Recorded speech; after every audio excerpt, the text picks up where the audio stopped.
Hi everyone, my name is Mandy Berger. This is my case study, Get This Child Out of My Room. Let me start with giving you a little introduction. In this case study, you have one main issue and several underlining issues that could become bigger if you don't take care of them. The main issue deals with a student named Carl who has behavioral problems resulting in him not receiving the education that he has the right to. Category 1, what do I know? To start with the school, Schuyler K through 12 is comprehensive school. It's in the Fulton School District, which is rather large. It has 16 schools, and Schuyler is just one of them. All 16 schools share a superintendent, and he rotates through them, spends one day at each. When he's not there, each location has an assistant superintendent who fills his shoes, but this assistant superintendent is also a full-time teacher, so their workload is rather large.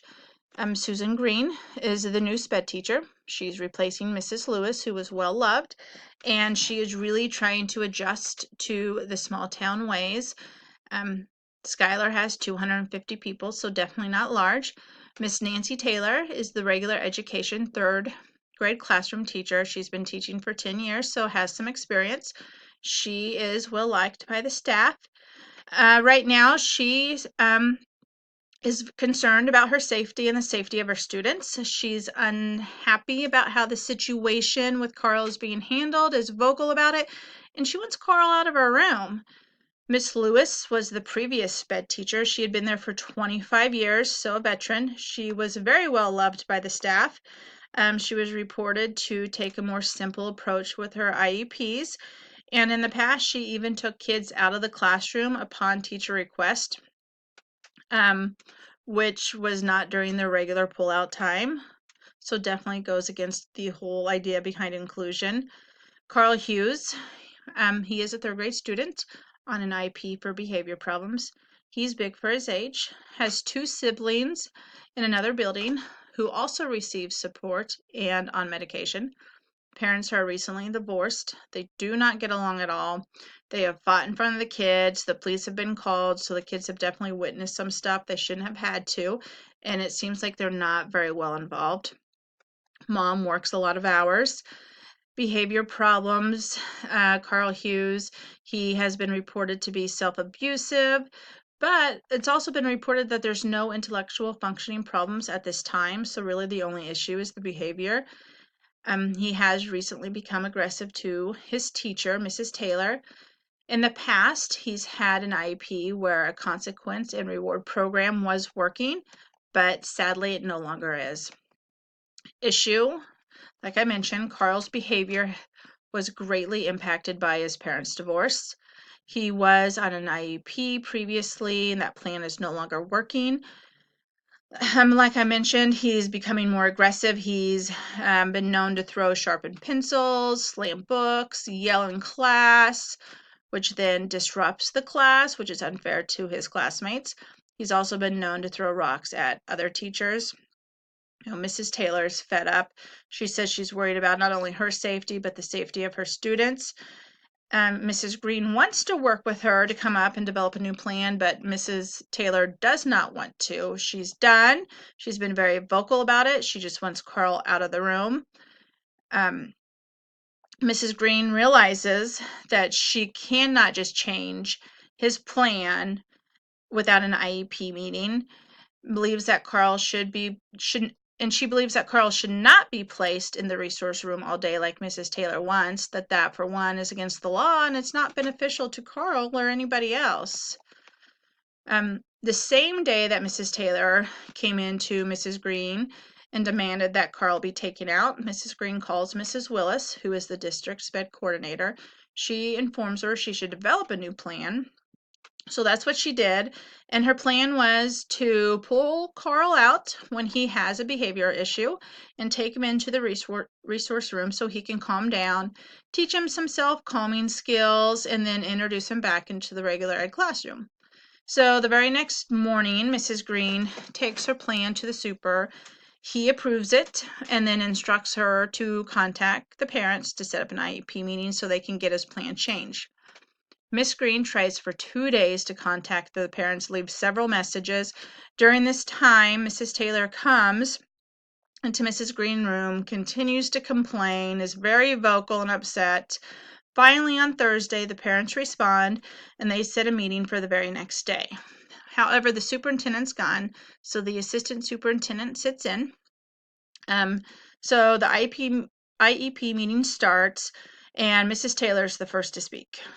She comments on what a good kid he is, but she just can't meet his needs. Right off the bat from there, Mrs. Hughes starts yelling at her husband, makes it a very uncomfortable situation, that he's not there, not doing his job or seeing the kids, that she has to work all these hours, and they're kind of blaming each other. Then Mrs. Hughes even suggests giving Carl some of his brother's medicine, and right off the bat, Miss Green advises against it, that she should talk to a doctor first. And then Miss Green explains the new plan. Both parents sign. They seem like they want to get out the door. Mrs. Taylor also leaves the meeting very unhappy. She wanted Carl pulled out, so she definitely didn't get her way.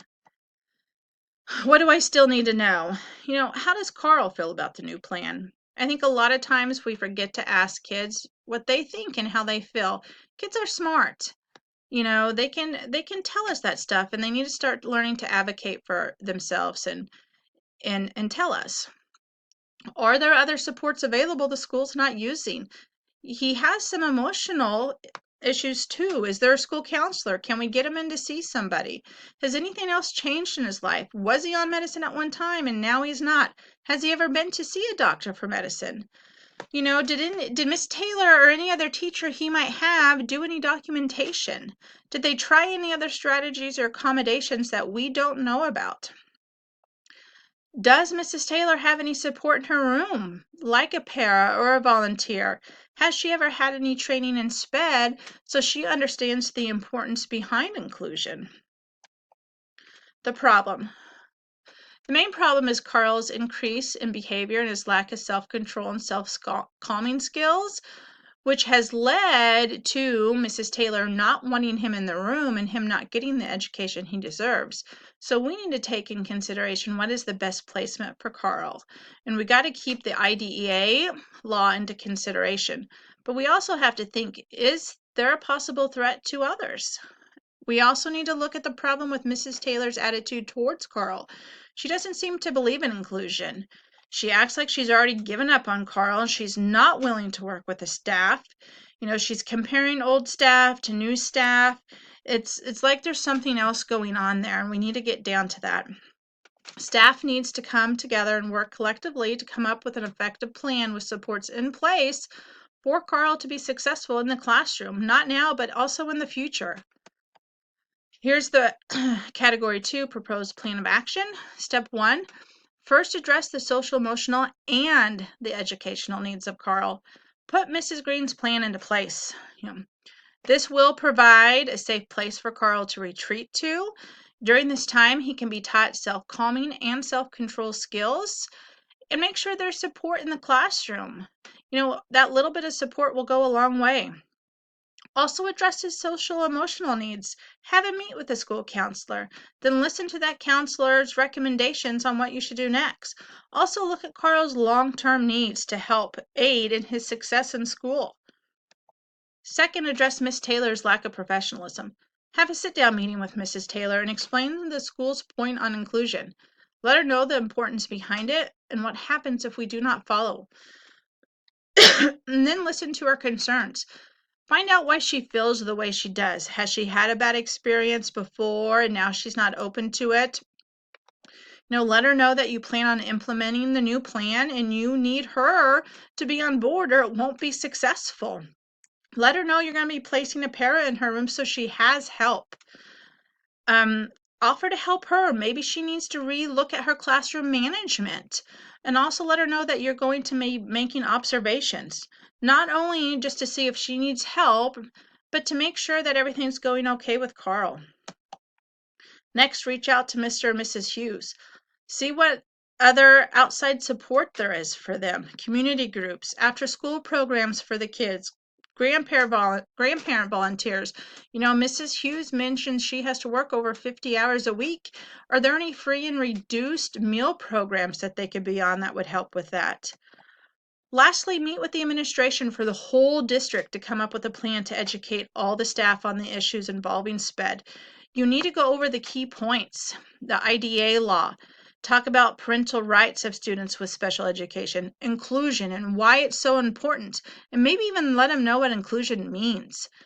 I showed these 2 videos on parental rights and people first language, and then work on your school culture where all staff know the importance of working together in communication. What's best for the students?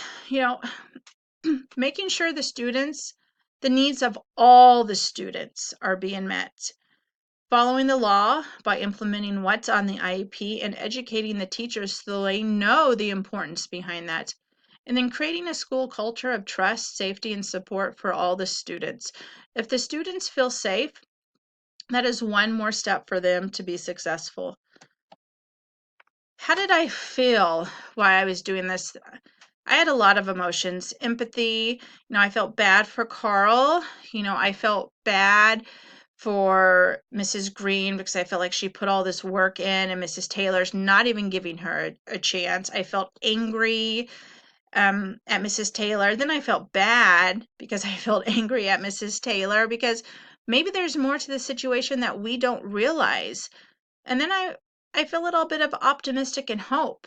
Here, Mrs. Green is this new teacher, and she still sees the best in the situation and has this outcome and wants to help and wants Carl to be successful. And I think that's awesome. And then I just am appreciative of what I have. It makes me realize, what some schools lack and what some schools have in abundance. What am I thinking? How everyone in this study should have walked away learning something, whether it was the administration realizing that they are stretched thin and need some help, or Mrs. Taylor realizing that she needs to reflect on herself. I'm also thinking how important collaboration and communication is for the success not only of students but of the district in general, and how great Miss Green did for this being her first job. I mean, she's new and she did awesome. And then I also thought, what would I do different with if I had to develop his plan? She came up with a great plan. I like pulling him out. I like the idea of teaching him skills and then putting him back in. Would I have done anything different? What am I valuing? Just how important, work relationships are, community relationships, what kind of support communities have, and then communication. And then lastly, students, just how important they are. And without them, we wouldn't have our jobs. Unresolved questions. Mrs. Taylor's attitude towards the new plan and inclusion. We have to make sure she's on board if it's going to be successful and that she understands the importance of inclusion. Also, what type of leadership do we need in that building for the students to succeed? In Carl's home life, there's some stuff there that needs to be resolved, or at least supports offered so he can be successful along with his siblings. Category 5, Standard 2, an educational leader promotes the academic success and personnel well-being of every student by enhancing instructional capacity.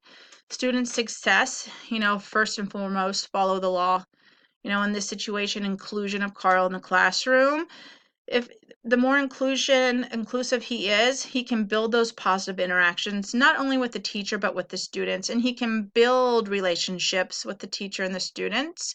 That peer, anytime that social interaction with the peer is great. Also engagement. And then, of course, educate staff. If our staff are educated, then students will be successful. Student well-being, communication, follow Mrs. Green's new behavior plan. Pull him out when he has behavior issues and then get him back in. Observation, follow through with the counselor, educate the staff, enhance instructional capacity, involve the stakeholders, collaborate with others, communication, educate teachers, get them the training they need. And then, of course, which I know is hard, but more staff and para support. If we want our kids to be successful, we need to give them the support they need. All of those three things are what students need to be successful. Thank you.